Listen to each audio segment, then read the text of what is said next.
ঝিনাইদহে BNP ও জামায়াতের সংঘর্ষে নিহত কৃষক দল নেতা তরু মুন্সির লাশ নিয়ে বিক্ষোভ করেছে। শনিবার বেলা 12টার দিকে ঝিনাইদহ মর্গ থেকে ময়নাতদন্ত শেষে লাশ নিয়ে বিক্ষোভ মিছিল বের করা হয়। মিছিলটি শহরের বিভিন্ন সড়ক ঘুরে হামদহ মোড়ে গিয়ে শেষ হয়।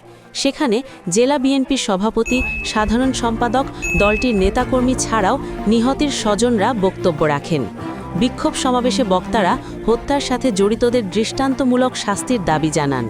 আমি সর্বপ্রথম আপনাদের সাংবাদিক ভাইদের বলতে চাই, তার উপর যে নৃশংসভাবে আঘাত করা হয়েছে, এই সিটি স্ক্যান রিপোর্ট থেকে আপনারা দেখতে পাচ্ছেন তার মাথায় ক্ষতচিহ্ন আছে, তার মাথায় আঘাত করা হয়েছে এবং পায়ে আঘাত করা হয়েছে। তার মাথার আঘাত এত পরিমাণ করা হয়েছে, আমরা হসপিটালে যখন আসি তখন দেখেছি তার মাথার ভিতর ডিপ হয়ে গেছে, মাথায় রক্তক্ষরণ হচ্ছে। সে একজন সুস্থ মানুষ ছিল, সে কোনো অসুস্থ মানুষ ছিল না, কোনো একজন সুস্থ তরতাজা মানুষ ছিল।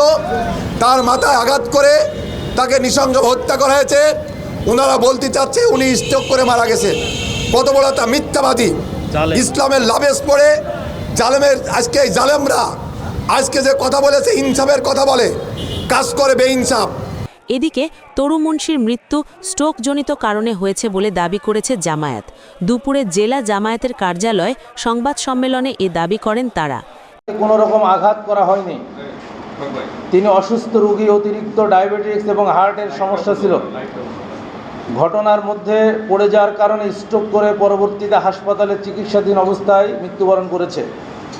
সেটাকে নিয়ে রাজনীতি করার চেষ্টা চলছে, যা আদৌ কাম্য নয়। আমরা এই ঘটনার তীব্র নিন্দা ও প্রতিবাদ জানাচ্ছি। সুরতাল রিপোর্ট আসলে পাবেন এবং তার শরীরে কোনো আঘাতের চিহ্ন নাই। আপনারা দেখেছেন, যারা ভিডিও দেখেছেন, স্টিল চিত্র দেখেছেন, হাসপাতালে দেখেছেন, তার শরীরে আঘাতের কোনো চিহ্ন নাই। এটার অ্যাকচুয়াল খবর পাওয়া যাবে, ময়নাতদন্ত আসে তখন পাওয়া যাবে আসলে তিনি কীভাবে মারা গেছেন। না, আমাদের ধারণা তিনি স্ট্রোকজনিত কারণে ইন্তেকাল করেছেন। এলাকার পরিস্থিতি এই মৃত্যু নিয়ে অপরাজনীতি করা হচ্ছে উল্লেখ করে সংবাদ সম্মেলন থেকে বলা হয়, তাদের নেতাকর্মীদের উপর হামলা ও দোকানপাট ভাঙচুর করা হচ্ছে। শুক্রবার সকালে মাধবপুর গ্রামে জামায়াতের মহিলা শাখার পক্ষ থেকে ইফতারের আয়োজন করা হয়।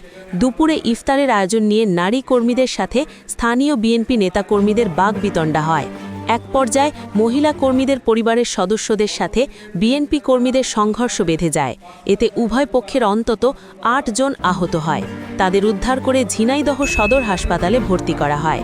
এদের মধ্যে কৃষক দল নেতা তরু মুন্সির অবস্থা গুরুতর হলে ঢাকায় রেফার করা হয়। সেখানে রাত ৮টার দিকে মারা যায় তরু মুন্সি। নিহত তরু ইউনিয়ন কৃষক দলের সাংগঠনিক সম্পাদক ছিলেন। Desk news, Kalchakra 24।